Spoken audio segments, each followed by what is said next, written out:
Tagabuhat lang ako ng malita ng basura. Ang ibig sabihin ng basura ay malita na may lamang pera. Ngayon ka lang lumabas dito.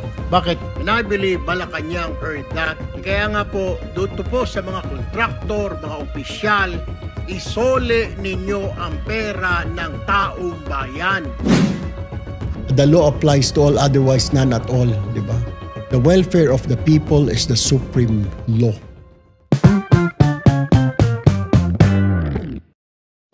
Hello everyone, welcome back to our one-on-one. As we continue our flood control series, we have with us today the Vice Chairperson of the Senate Blue Ribbon Committee. He is a first-term Senator Erwin Tulfo. Senator Erwin, maraming salamat po. Thank you, Ms. Karen, for inviting me dito sa iyong YouTube program. Thank you. I think bago natin umpisahan ang ating panayam, let's get straight to the point. Senator Tulfo, una, are you attached in any way to any construction contracting company?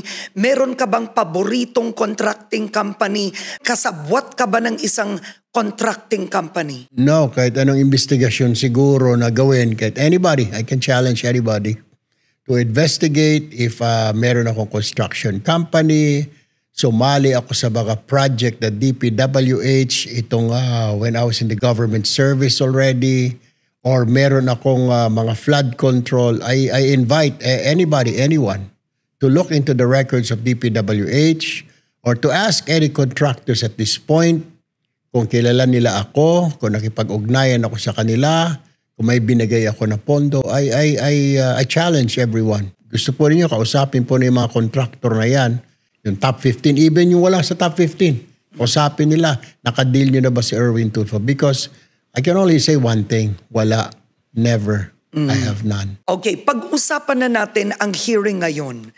Sa mga testigo, sino para sa'yo ang pinaka-credible?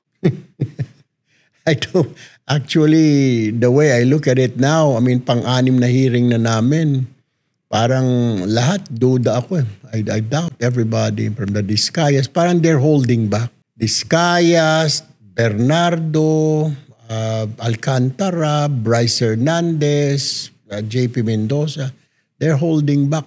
Kahit na sa primero sabi nila, kailangan namin sa protective custody kasi nanganganib, etc. etc. Pero nung titignan mo sa protective custody, in-announce na, wala rin naman. Wala naman dinagdag, di ba? Wala naman kasi people right now are looking, they are watching. Gusto na yung malaman kasi imposible. Okay, binanggit ang names ni Saldico several times. Puro Saldico. Eh sinasabi naman ng netizens, I'm reading din kasi, Miss Karen eh. Bakit Saldico lang? Wala ba mga boss yan? Imposible naman ang kikilos yan nang walang instructions from matataas na places. I mean, matataas na office. So we're looking for that right now. Pero these witnesses are holding back.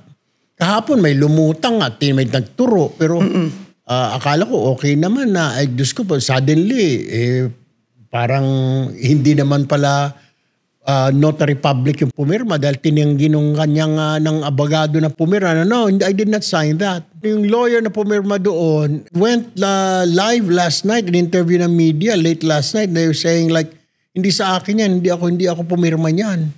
So doon pala nagkaroon ng question na ngayon yung credibility niya. Sino itong pumirma na ito? That's why I want sana na we'll have another Senate, Blue Ribbon hearing para we can ask him. Under oath siya eh. Tapos nakapagtataka pa, isa pang red flag doon, kasi patapos na, doon sa kanyang affidavit na I want sana protective custody. Then suddenly, after an hour or two, nagbago na. Hindi, kaya ko na mag-isa, may baril ako. Oh, parang kinu-coach siya na, may baril ka ba? Opo, may baril ako. Oh, kailangan ko na. Hindi na po, kasi kaya ko ng sarili ko. Something is wrong. Parang it doesn't add up. Doon sa kanyang kawawa, security ng family ko, I need witness protection. Okay. Then suddenly, I asked, kasi Senator Marcoleta said, ay pare, kailangan, I was the one presiding, Senator Lacson was out. Pare, kailangan natin na ilagay sa witness protection. Pumayag naman ako, sabi ko, okay, that's good. Sabi ko, oo nga, no. Sabi ko, sige, i-propose mo. Sabi ko, i-manifest mo. Sabi ko, after. Sabi niya, sige. And suddenly, si Senator Bato, may baril ka ba? Sabi niya, may baril po ako. Lalagay ka namin sa witness. Hindi, ayaw ko. Doon sa kanyang affidavit, gusto niya ng witness protection for his safety. Then suddenly, towards then, after 2 or 3 hours of hearing, ayaw niya na. Do you believe he was coached? I don't know. I mean, parang iba yung sinabi niya doon sa kanyang affidavit, iba yung live, di ba? Ito lang ang tao na nagbanggit ng pangalan ng dating speaker. Sabi nga ng mga netizen, the name that cannot be named, di ba? Pero okay, nung we're trying to cross-examine him, may mga doubts pati mga kasama ko kaya nga tinatanong siya. May mga parang kulang, parang and then suddenly nag-appear last night yung lawyer na supposedly pumirma ng affidavit. No, I didn't sign that. Ayaw ko saan yun, na-forge yata yan, etc. My signature was forged. Pero bakit ito magsisinungaling? This is under oath in the Senate. Kaya nga gusto kong Ba't siya magkaroon magsisinungaling? pa kami ng Senate hearing eh. We want to ask him. I want to ask him. Bakit to ito? Sabi niyo, pinirma ng abogado, hindi naman pumirma. Sino ba talagang pumirma rito? May corroboration, pero yung wala pang nag-corroborate doon sa kanya or isang statement earlier na papunta kay Speaker Romualdez. That is the point now. Siya pa lang nagsasabi na Speaker Romualdez, connecting Saldico to Speaker Romualdez. Kaya nga, I ask him the questions like, ilang maleta ang dala mo, ano sasakyan, mamaya nga binanggit siya. So, the next hearing, we were going to ask the CCTV of Forbes, pati yung mga pinagdideliveran niya, pati yung sa Malacanang. I'm sure maraming titignan natin yung logbook ng PSG. Kasi papasok ka sa gate eh. 17, 18 na Miss Karen, mga 2-3 sasakyan yan. Hindi po pwedeng isa sasakyan lang. Eh, malalaki yung maleta. Hanggang taas ng waist niya eh. So, madami, hindi kakasya sa isang maleta. Naniniwala ka ba doon sa testimonya ni Bryce Hernandez na nag-deliver ng 1 bilyong piso, 50 million each kada maleta, 20 suitcases doon sa condo niya sa Fort? Medyo kapanipaniwala kasi medyo naniniwala ako dahil doon pala sinasabi niya na ilang vans sila, 7 vans po pwede. Kung sinabi niya 1-2, questionable dahil sa dami noon. Sa Shangri-La, wala akong alam na may house siya. So, hindi ko alam. Akala ko doon lang siya tumatambay. Yung testimonya ni Bryce Hernandez, maleta. Testimonya ni Orly Guteza, maleta, cash, in the billions. You don't think that this makes the testimony more credible? Nung pagkatapos ng hearing, parang okay ako, satisfied. Lumutang itong lawyer. Bakit ka mag-fake na signature ng isang lawyer kung talagang if you're telling the truth? Yun ang question ng mga tao ngayon. I was reading this morning. Why it has to be fake? Kung totoo yung sinasabi mo, bakit wala bang lawyer na mag-a-attest na totoo yung sinasabi mo? Are you afraid na baka ma-perjury ka? Talaga ma-perjury ka ngayon dito sa Senate because you lied under oath. Yun ang, kaya gusto ko nga na maimbitahan siya ulit and tell us. And then it was also si Mike Defensor, a friend of mine, na galing daw kayo si Mike Defensor nakakita sa kanya, ang nagdala, tinawag kay Senator Marcoleta. Hindi ba dapat ipatawag si Mike Defensor? Kung ako tatanungin, I would suggest para so that he can explain, like, paano ba na-meet ito? Nilapitan ka lang ba nitong tao na ito? Ano ba? Bakit mo nakuha itong tao na ito? Under what circumstance? Senator, binanggit rin ni Orly Guteza na ang dating former chair ng Appropriations Committee, si former ACT-CIS Party List Representative Eric Yap, di umano nagdi-deliver din, nagbibigay ng pera. Kasamahan mo yun? Kasamahan mo si Yap? During that time, he's not ACT-CIS anymore. He's a representative of Lone District of Benguet. And then sabi nga niya, 48 suitcases. So I called Eric Yap after the hearing. Sabi ko, pare, can you explain what happened here? And he denied. Sabi niya, no, Sen. Sabi niya, I deny that flatly. I will say no, it did not happen. Pakitanong sa kanya na lang. Sabi ko, why should I ask him that? People might think na I'm trying to cover you up. Kaya I didn't ask any more questions. Na sabi niya, pakitanong, Sen, 48 suitcases. Ang daming sasakyan yun kung hindi armored van. armored van can only, but armored van, kailangan mo ng 2 armored van dyan. Ilang van yun? 20. So sabi niya, if you want, you can ask the CCTV footage of Valle Verde 6 kung merong ilang van ang pumasok. Di ba kahina-hinala, sabi niya kahina-hinala yung Sen, then de-deliver ka na napakadaming van, magtataka yung mga security. And then, di naman siguro ako stupid to do that. Pero okay lang. I said like, no, sabi ko, the question is answer me.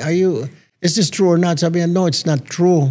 Sabi niya, I will, sabi ko, are you willing to appear? Sabi niya, I can appear anywhere. Sabi niya, if you Because won't everybody deny at this point? Yeah, well, karapatan naman nila yung Miss Karen. I know, it's out of parang automatic na I'm not involved. That's their right, di ba? Anong katapusan nito, Senator Tulfo? Isipin mo na lang, no, itong si former DPWH Executive Roberto Bernardo, sa kanyang testimonya, idinawit si Senator Chis Escudero, Senator Bong Revilla, Senator Binay na ngayon ay mayor na. Lahat ng mga testigo may mga dinawit na kongresista, pati ang mga diskaya. But what's the end game? Actually, ang purpose namin dyan, Ms. Karen, is to legislate a law so that this will be prevented from happening again. Remember, in 2013, we were still journalists. I was still a journalist. Nangyari yung kay Janet Napoles. Tapos eto na naman tayo. And I found out, nakafocus lang pala sila sa prosecution, gathering of pieces of evidence para doon sa mga kasabwat. Pero wala talaga silang binago na law. So ito, nangyari na naman. I mean, ngayon lang natin na-discover na sablay yung 4566 yung PCAB law na para maging board member ka ng PCAB, you have to be a contractor. Doon pa lang kaagad, it violates yung tinatawag na yung you should not be doing business if you're in the government, di ba? Marami, pati yung sa NEP, ngayon lang natin na find out na may mga congressman na naglalagay sa NEP. Dapat hindi yun eh. The NEP should be prepared by the secretary of each department and submit it to the president. Mr. President, ito yung need namin. Pero di pa dapat pwedeng pakialaman ng congressman. Doon pa lang sa NEP, naglalagay na sila ng mga ng budget nila. Tapos inamin ng DPWs na may leadership fund. Sabi ko ngayon, first time ko narinig, napakaswerte naman. Akala ko inalis na natin itong mga pork barrel na ito. Ba't may mga leadership fund na available, 500 million, 200 million? Yung mga yun, Ms. Karen, you can build a lot of schools. You can build hospitals, daycare. Ang isa pang kailangan natin, me being the chairman of Social Justice, Welfare and Development ng DSWD, ang dami natin kailangan yung mga bahay pag-asa, yung mga bata na mga juvenile na nahuhuli, street children, wala tayong paglalagakan. Kasi napupunta lahat dito sa flood control. Kasi sa flood control is tubong lugaw. Walang masasaktan, walang masira man, bahalang. Unlike sa building kasi, mamamatay. Kaya nga I was so surprised and disappointed when I heard from Bryce Hernandez, lahat ng ginawa nila doon, kay horizontal, kay vertical, kay kalsada, substandard. Pati yung mga schools nila doon, substandard. Hospital nila, substandard. Kaya tanong ko sa kanya, do you think it's safe? Siguro napag-isip-isip niya, oops, mali yata nasabi ko. Safe pa rin po. How can it be safe when it's substandard? You are a first-term senator, dati kang DSWD secretary, dati ka rin kongresista, right? Congressman ka nung speaker si Martin Romualdez and Zaldico was Appropriations Committee Chair. Tumitira ka ngayon sa Senate Blue Ribbon Committee, pero hindi mo ba alam na ganun ang mga insertions ni Zaldico? I was new in Congress. I was a neophyte. And my assignment was I was the Deputy Majority Leader for Communications. So I just handle mga press releases. Pag may mga banat sa Congress, we have to come up with something to defend it. Yun ang trabaho ko. I wasn't part of the appropriations. Dapat yung mga tiga-appropriations na nakakaalam niyan, I'm not part of it. Hindi rin ako, dahil hindi ka kasama sa appropriations, hindi rin ako kasama sa mga small committee na yun na sinasabi. Pero narinig mo yun. Chismis. Nagka-question na dyan yung mga makabayan, naririnig ko, nag-uusap-usap sila sa lounge.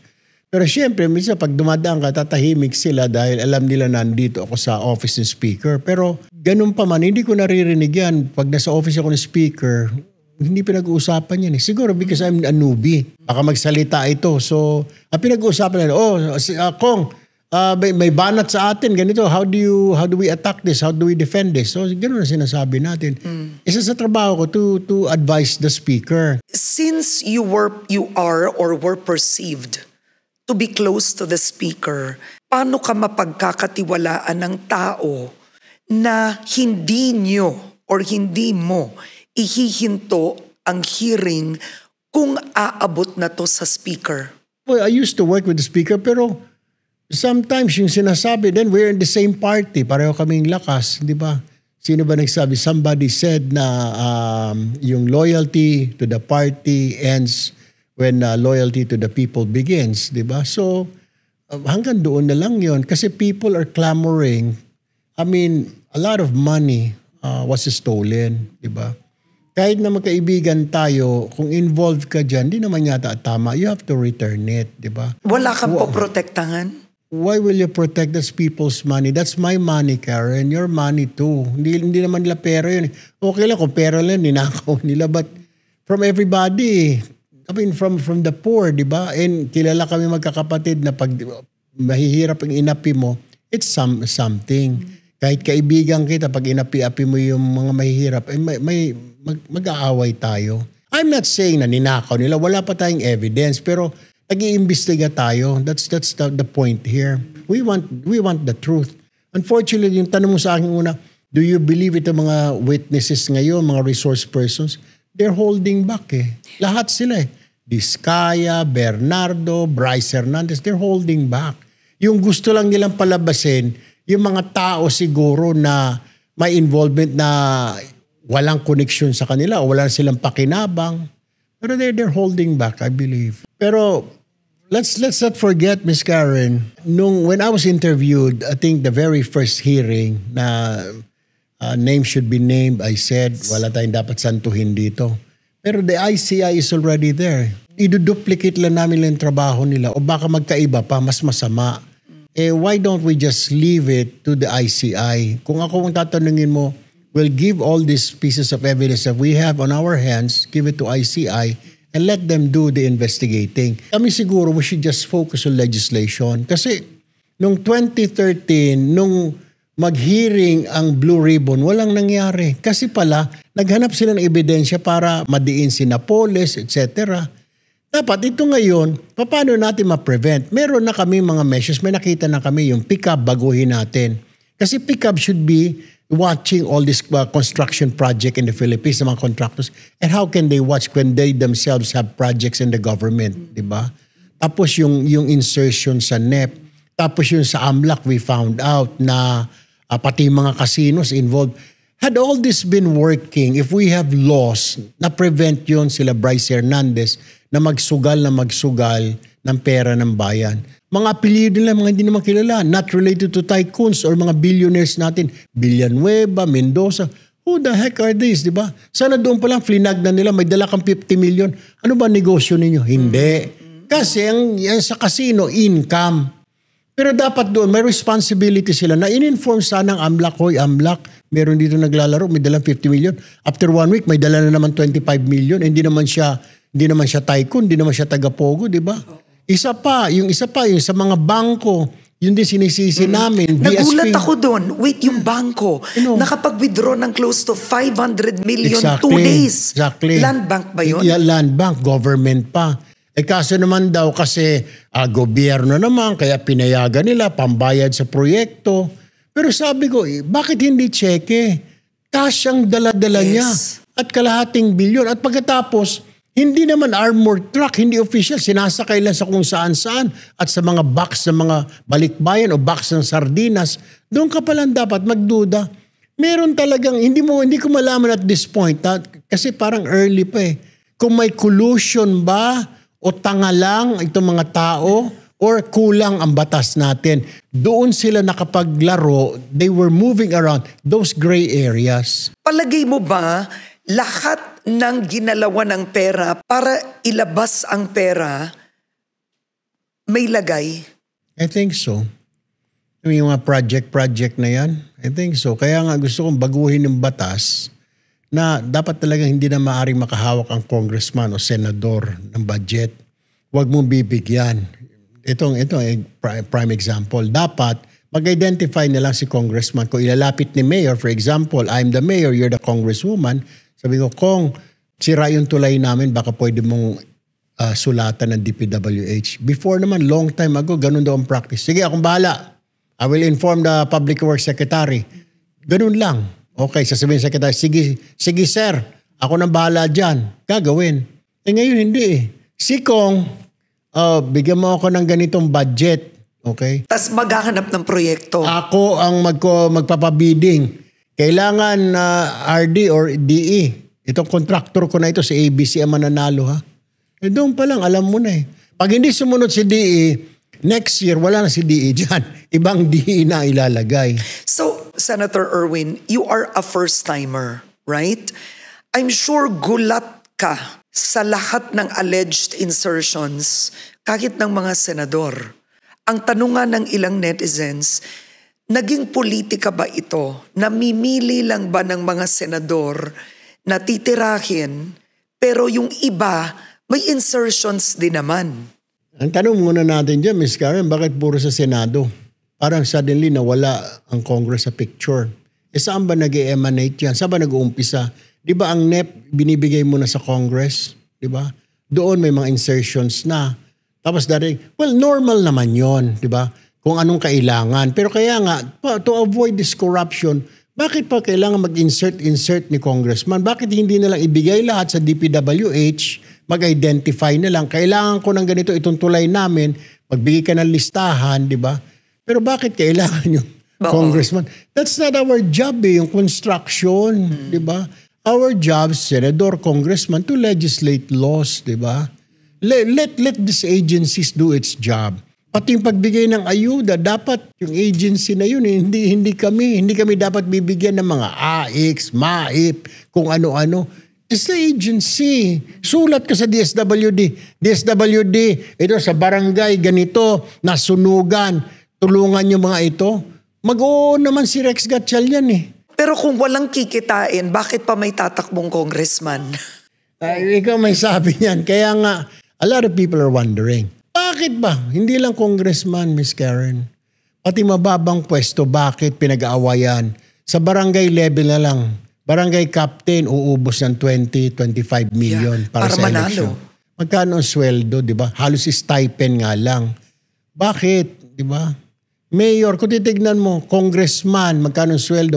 Pareho kami, 200,000 a month. Bakit, di ba? Bakit nagkukumahog? 60-80 ang tatakbo. Sa Congress, 1,000. Why?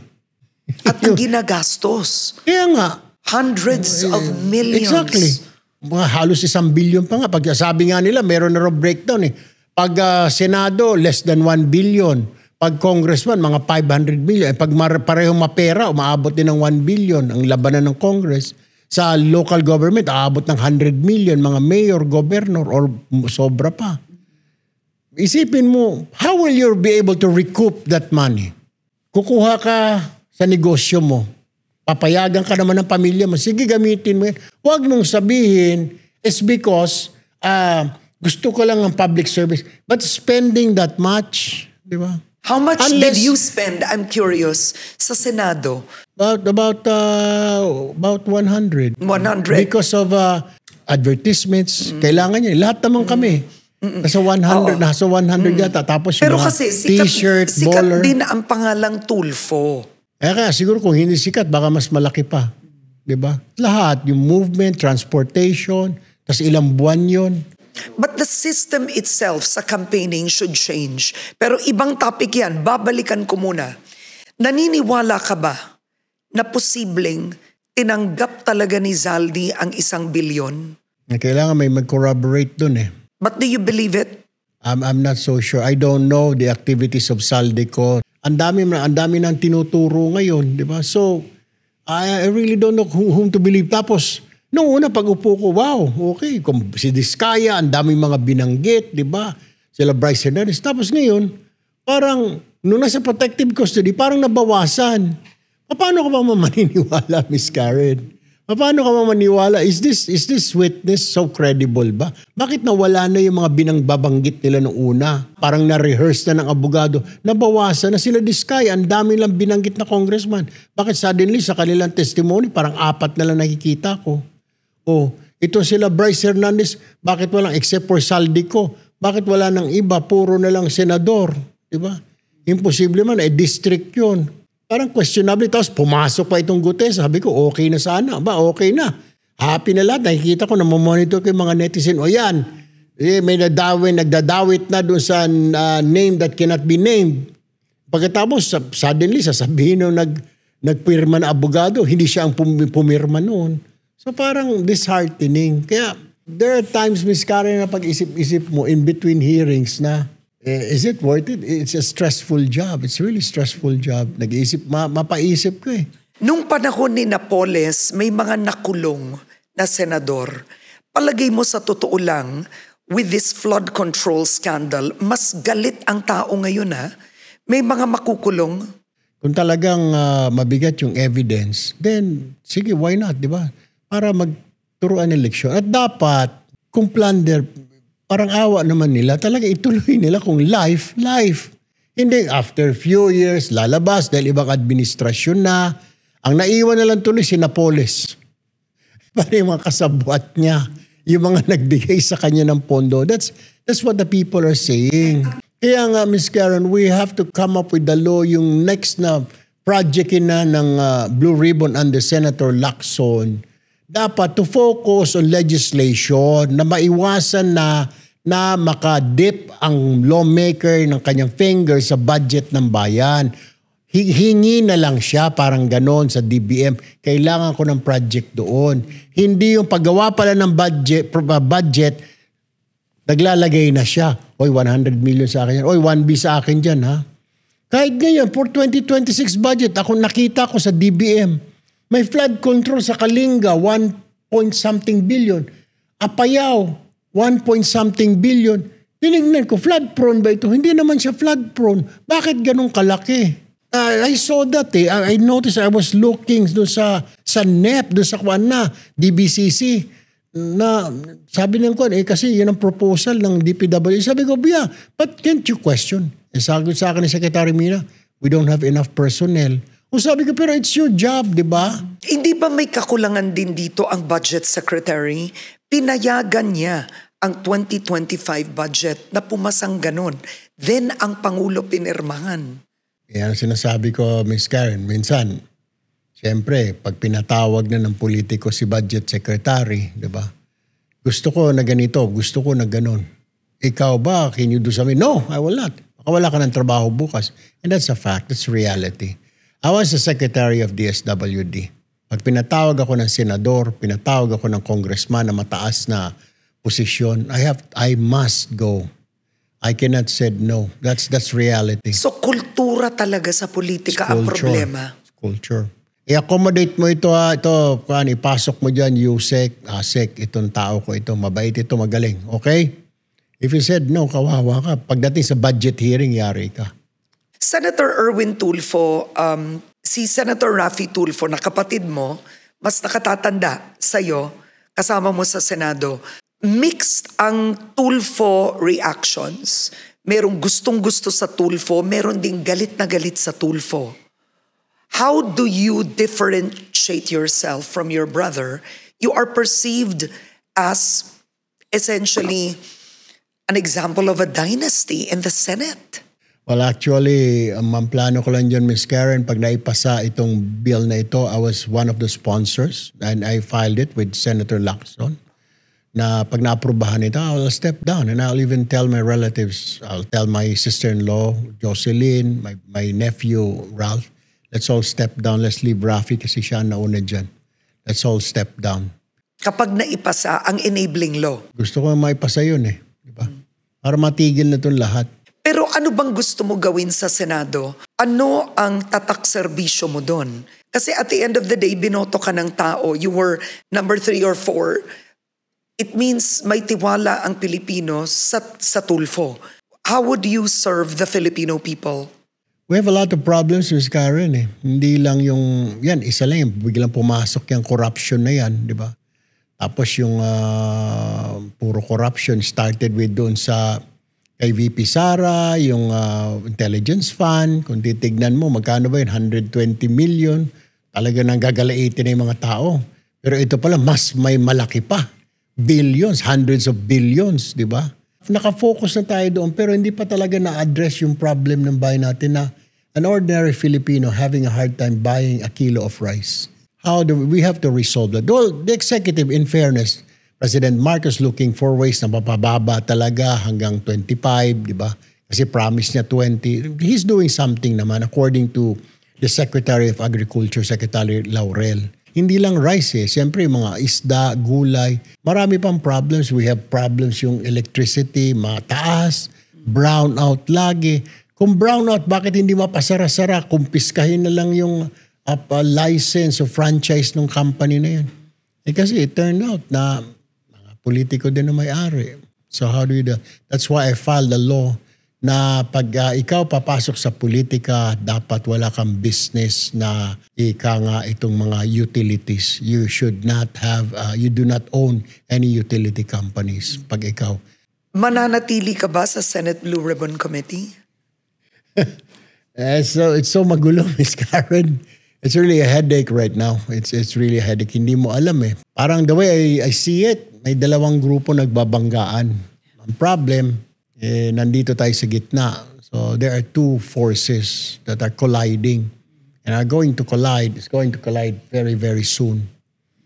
Kaya napag-iisip-isip ko, on my way here, tama ba ka? Am I in the right place right now? I have other committees. I have social justice na I have to take care of. Isang beses pa lang kami nakapag-hearing dahil puro ang focus dito sa Blue Ribbon. Yung games and amusement ko, 2 beses pa lang kami nag-hearing, yung sa illegal gambling or yung proliferation of online gambling na maraming na-addict. And then, vice chairman ako ng natural resources. Ang problem natin sa katutubo, laging naaabuso. Senator Erwin, ano ang pangako mo sa taong bayan bilang miyembro ng Senate Blue Ribbon Committee? Dapat kasi may managot dito Ninakawan ang tao. Bilyon-bilyon. Ano ang dapat mangyari? Alam mo, Ms. Karen, mabuti na tanong mo yan. Kaya nga, the other day, few days ago, laman ako ng social media, ginawan ako ng memes ng tao because of what I said. Oo, yung bend the law. Yes, bend the law. Ika nga to please the people.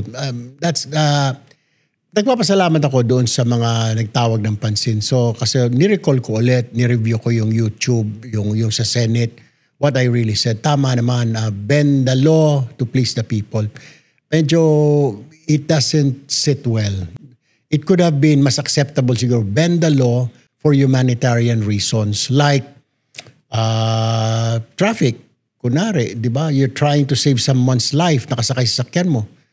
So, di baling mag-overspeeding ka, di bal minsan hindi mo na sinusunod yung stoplight kasi para ma-save yun. It's for humanitarian reason, di ba? Or curfew, yung isang tao, minor, bawal, di ba? Pero siya lang yung breadwinner. He has to earn money for the family. That's another. You're breaking the law, pero it's intentional, pero for a purpose. Di ba? There's a purpose. Or ang ibig sabihin mo ba is a more compassionate implementation of the law? Exactly. Yeah, lilinawin ko lang, Ms. Karen. I did not mean it that way. Siguro dala ng bugso ng damdamin na nasabi ko, bend the law to to please the people. Medyo hindi tama, di ba? You can bend the law siguro for humanitarian reasons, and that should be addressed to the authorities, not to people like you and me. To the authorities. Lalo na ako, I am a lawmaker. I make laws. Dapat, kung titignan mo kasi sinabi ko, parang you say, it's okay to break the law. We cannot do that. Ibig sabihin, sa mga authorities yun to decide, di ba? Nahuli ka. Or kahit sa West, di ba? Pag may kaso ka. Kasi naisip ko, running in my mind that time, billions ang ninakaw nito. Tapos, kasi pinag-uusapan doon yung protective custody. Because it was raised eh. Bakit kailangan nila isoli muna? Dapat pumasok muna sila ng protective custody. And people were shouting that Sunday, di ba? I heard, I was watching. Ibalik yung pera, ninakaw ninyo. Ibalik yung pera paulit-ulit. That's what was running on my mind na... At naniniwala ka dapat ibalik ang pera. Miss Karen naman, I mean, hindi mo pera yun, di ba? Pera nating lahat. So my point, Miss Karen, is, kaya nagpapasalamat din ako na, and I guess this is the time to correct it. I didn't mean it that way na you can break the law anytime. No. What I am saying is that may mga excuses, may exception to the rule. Pero what was running to my mind, bakit ito mga bilyonaryo kailangan may proteksyon pa ng batas, hindi nila kailangan nang ibalik yung pera. Paano naman? I'll give you an example. Bakit yung nagnakaw, narinig ko na rin sa iyo minsan ito, nagnakaw ng 2 lata ng sardinas sa grocery store, kulong ka agad. Isosoli, kukunin ka agad ng pulis, ibabalik sa stante. Ito, billions, kailangan may process, kailangan dahan-dahan, may trial, etc. Where's the law? Di ba sabi ni Mayor Lim before, the law applies to all, otherwise none at all. Di ba? And then let's not forget, Miss Karen, yung... merong kasabihan, alam ng mga lawyers ito, the welfare of the people is the supreme law. The welfare of the people is the supreme. And what's the welfare of the people? Naghihikaw sa taong bayan, kailangan nila yung pera ulit. That is the supreme law. Ibalik mo yung pera namin. That's what I meant. I'm the lawmaker. I shouldn't have said that. Siguro dala ng bugso ng damdamin sa galit. At kaya nagpapasalamat ako. Everybody who made a comment, who reacted, kahit yung gumawa ng mga memes, salamat po, salamat. I'm not angry po, I'm not angry. Alam ko po, you just want to correct me. Loud and clear, I heard you. And sana in the future, if there's incidents like this again, I encourage you to call my attention. Yun lang po, I will be willing to correct it if I made something that is not suitable as a lawmaker. And I accept that. Thank you very much po sa inyo lahat. Seriously, honestly. From the bottom of my heart, salamat po. All right, on that note, thank you so much for joining me today, Senator Erwin Tulfo. Thanks, Ms. Karen.